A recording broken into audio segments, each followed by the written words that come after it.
explain the events leading up to now, the obstacles I've come across, and how I've got around them. And oh boy, jingos, have there been some obstacles, because I am got everything against me in this music industry, quite literally. But going back a few years, I started during the time that everyone was locked in their houses, if you know what I'm saying. Super depressed. I wrote 10 or 12 songs, and that was just feelings at the time, and that was just to get me by. After that, I've gone, okay, I've got 10 or 12 songs, what should I do with them? So I started out by, I didn't know what to do, I just put them up on Bandcamp. I sat there for 6 months on Bandcamp with them just sitting there, just watching to see what happened. I knew nothing about marketing or advertising or how to promote your music whatsoever. So unfortunately, I was left brokenhearted. I had so few views. Even when I changed the settings to be less and less for the music, no downloads, no interest whatsoever. I could see why a lot of musicians would probably tap out at that point. But I didn't let it get to me. I sat there, tears welling up in the eyes. But I sat there and I just looked at the situation and went, okay, why did this happen? And then I go, okay, well the only way I can correct this is I've got to start educating myself more with marketing and promotion.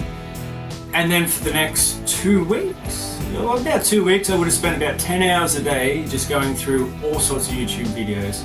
At the end of that, I've gone, okay, well, first step seems logical is I'm gonna have to start social media. So that way I've got some way of advertising. So I started up the 3 main ones, TikTok, YouTube, and Instagram. And I put up 2 videos on each. And I was unaware of how to use any of these apps. I've never used these social media before. So I put up the videos and then I thought, I'm not going to push this yet, I'm just going to sit there and watch. And so for the next 6 months I just sat there and used the apps as if I was an end user to understand the experience that an end user comes to expect. And how I would react to videos, if I scroll, if I watch them, if I like and comment, and what emotions did I feel to make me do that. And so then after I did that for 6 months, I went back to the YouTube videos and the tutorials and started reading up more and watching more videos. And the next thing I realised is you have to look into branding. And I go, okay, so what will be my brand? And fortunately for me, during the period where no one was allowed out of their houses, I was also rather broke through the bills and living on my own, and yeah, it was rough. And so I had trouble paying for the electricity, so to save money I wasn't going to use a heater anymore, so I built a robe because it was so cold. And this was how I could stay warm in the house without a heater on. But I found that I was already using the robe in some videos because it was cold in the house, I wanted to film some content. And so coming into the branding and being I also write music that draws a lot from psychedelic rock, which in the 70s and early 80s, a lot of the branding associated with psychedelic rock was wizardry. And I already had the depressed beard and long hair and the robe, my branding, I fell into my branding. I got lucky. A lot of people have to put a lot more conscious thought into branding. I kind of stumbled into mine quite literally. And then I had to pick a colour, and then you realise when you look at marketing, different colours emote different emotions, evoke different emotions, and different colours have different meanings. And so I already had a green robe, but once again I kind of stumbled into my colour of my branding. So that was quite fortunate. So then I had the idea of I've got a brand, and then I designed a logo that incorporated the band name, C Flat Sounds, and the wizard branding. So I put a little wizard in there, like you can see in there. So for the next 6 months after that, so the first 6 months I was just an observer. For the next 6 months, with the knowledge I learned about branding and marketing, it was still pretty low-key knowledge on it, but it was still the basics. And this whole time, every week I make sure I watch 1 or 2 marketing videos at least, bare minimum. Sometimes it's up to 10 or more to try to further my knowledge. And that's why I'm doing a video and doing these vlogs now, because I finally understand enough about filming and editing that I can actually do this and hopefully share this knowledge and wisdom with other people, so give them a shortcut basically. So back to the second 6 months, I started dabbling more with social media content, but I had a severe limitation that I had no money, and I noticed that people were getting promotes and they were using live, and I had so few followers I couldn't even use lives. So The little money I had, I then went and bought a phone, so I had enough processor power that I could edit some basic edits, and so I could then do lives if I got enough followers. So I had to have a decent sort of camera. And that wasn't that expensive, everyone buys a phone anyway, so I just made sure when I had to replace my broken phone, keep the camera in mind. And so with that in mind, I'm like, okay, I can go live. And I made a very big mistake here, and I'll try to save you guys from this. I thought, I need 1,000 followers. If I can get to 1,000 followers really quickly, I can then go live. So I jumped on a couple of follow trains, which was bad. There was some light, some silver lining to it, is I met a few other people who did make the same mistake, unfortunately. But they're very proactive about their music, so we could chat together and share some ideas and whatnot. And so we try to get each other out of the hole somewhat. And it eventually got there, but it meant that I had to put a lot more work into my social media to get out of that hole.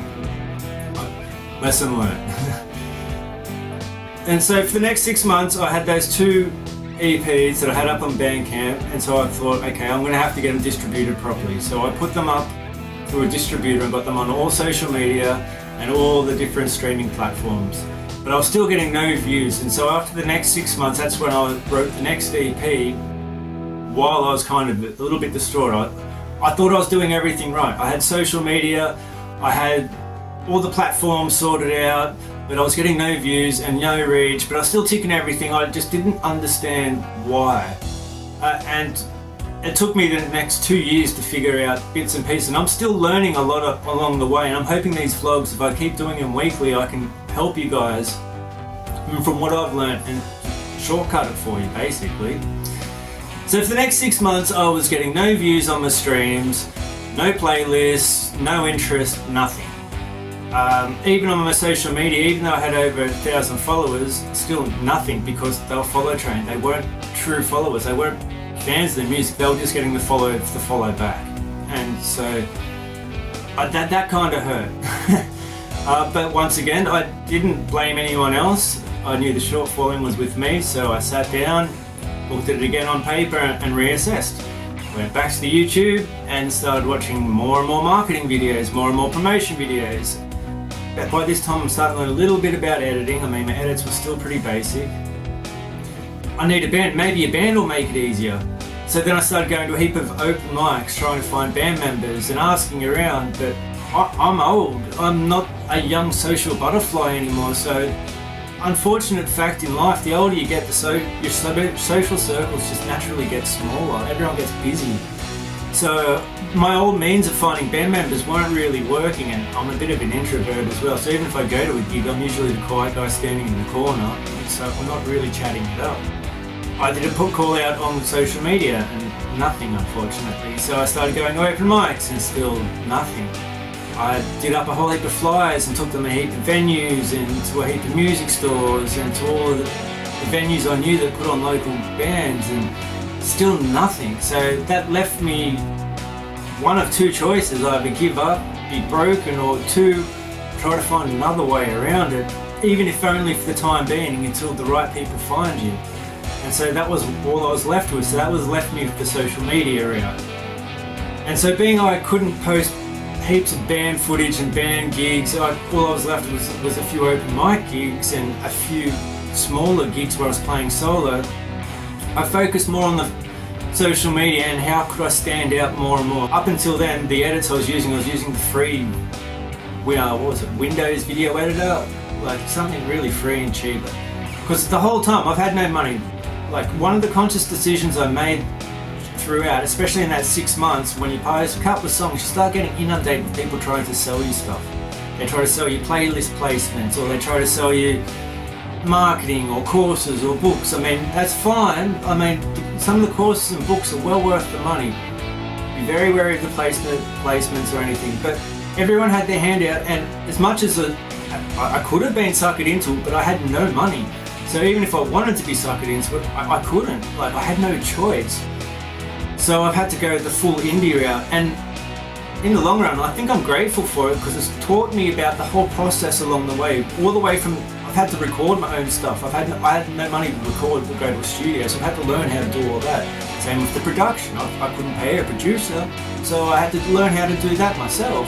And then the mixing and mastering, once again, I'm like, I don't have the money for that, but I want the music out, so I guess I'm going to have to learn. So I bought books and watched tutorials and did everything I possibly could so I could do it myself.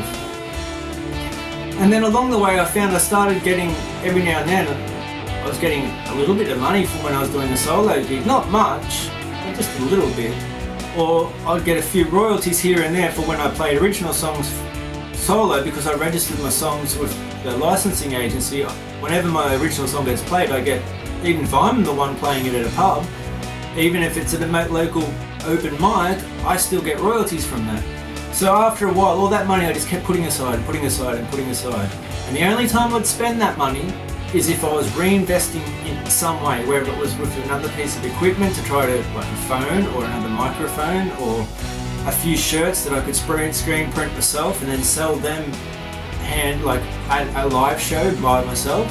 Even if they're only making $5, it all sort of adds up slowly.